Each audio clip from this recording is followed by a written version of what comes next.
বাংলাদেশ বনাম ওয়েস্ট ইন্ডিজের মধ্যকার উইমেন্স ক্রিকেট সিরিজের প্রথম যে ওয়ানডে ম্যাচটি অনুষ্ঠিত হয় গতরাতে, সেই ওয়ানডে ম্যাচে প্রথমে ব্যাট করতে নামে বাংলাদেশ নির্ধারিত 50 ওভার ব্যাট ঠিকই করলেও ওয়েস্ট ইন্ডিজের নিয়ন্ত্রিত বোলিংয়ে বাংলাদেশ বেশি রান সংগ্রহ করতে পারেনি। 9 উইকেট হারিয়ে 198 রান সংগ্রহ করে নির্ধারিত 50 ওভারে টাইগার্সরা, যেখানে শারমিন আক্তার সর্বোচ্চ 70 বলে 42 রান এবং মুর্শিদা খাতুন তিনি 53 বলে 40 রান এবং সব মিলিয়ে এই দুইজনের এই মোটামুটি 40-42 রানের উপর ভিত্তি করে 198 রান সংগ্রহ করে। জবাবে 199 রানের টার্গেটে ব্যাট করতে নামলে হেলিয়ের 93 বলে 104 রানের ইনিংসের মাধ্যমে ম্যাচটি সহজ জয় পায় ওয়েস্ট ইন্ডিজ।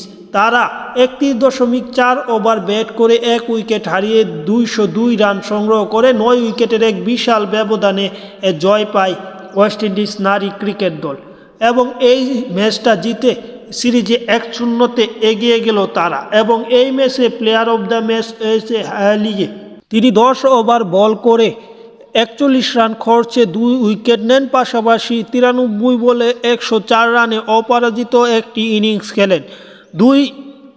সব কিছু মিলে তিনি এই ম্যাচের প্লেয়ার অফ দ্য ম্যাচ হয়েছে। এবং পরবর্তী ম্যাচ তার একদিন বাদে আগামীকাল অনুষ্ঠিত হবে, রাত 12টায় অনুষ্ঠিত হবে। বলতে গেলে একদিন পর, কিন্তু হিসাব করলে আগামীকাল রাত 12টায় ম্যাচটি অনুষ্ঠিত হবে। যাই হোক, খেলার আপডেট পেতে চ্যানেলটা সাবস্ক্রাইব করে রাখুন এবং এই সিরিজের আপডেট পেতে চ্যানেলটা সাবস্ক্রাইব করে রাখুন। ধন্যবাদ সকলকে। পরবর্তী ভিডিও অবশ্যই আপনারা এই চ্যানেলে পাবেন। ধন্যবাদ।